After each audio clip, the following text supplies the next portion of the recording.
आज पुण्याच्या महापौर मुक्ता टिळक यांनी मुक्ताफळं उधळली. काय तर म्हणे आरक्षणामुळे ब्राह्मण समाजातली मुले परदेशात जातात. मुक्ताताई, 5,000 वर्ष चातुर्वर्ण्याचे चटके आमच्या बापजाद्यांना सहन करावे लागले. कधी वर्गात बसूच दिलं नाही. आमच्या आयांना कधी विहिरीवर पाणीच भरू दिलं नाही. मंदिरात तर प्रवेशच नव्हता. आमचं घरही कधी गावात नव्हतं.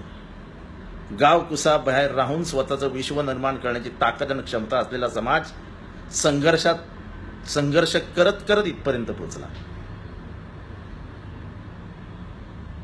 अंगात घालायला कपडे नाही, घातले तर धुवायला पाणी नाही, डोक्यावरती छत नाही.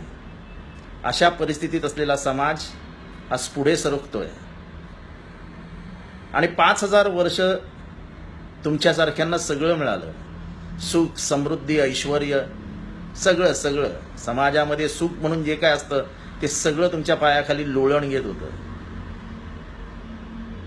आणि आता फक्त आरक्षणामुळे तुम्हाला परदेशी जावं लागतं, नाही का? इथे चातुर्वर्ण्याचे चटके सुचत असताना इथल्या एकालाही वाटलं नाही की मी परदेशात जाईन.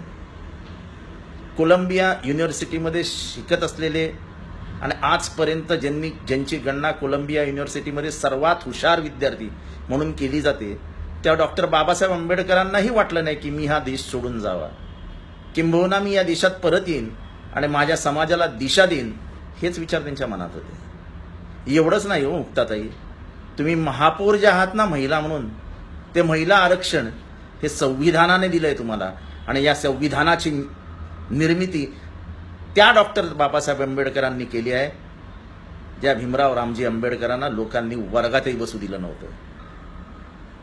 तेव्हा तुम्ही जे बोललात ते बरोबरच आहे. तुमच्यातला मनू अजून मेलेला नाही.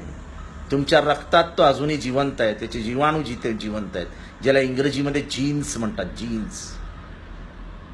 तेव्हा मुक्ताताई, हा देश आम्ही म्हणतो आमचाच आहे. जे परदेशात गेले ते कुठे आमचे होते हो? त्यांना कुठे या देशाबद्दल प्रेम आहे?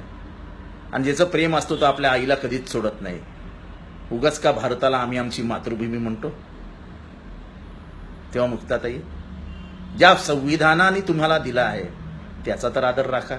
भलेही डॉक्टर बाबासाहेब आंबेडकरांबद्दल मला काय बोलायचं नाही, तो तर आमचा बाप आहे.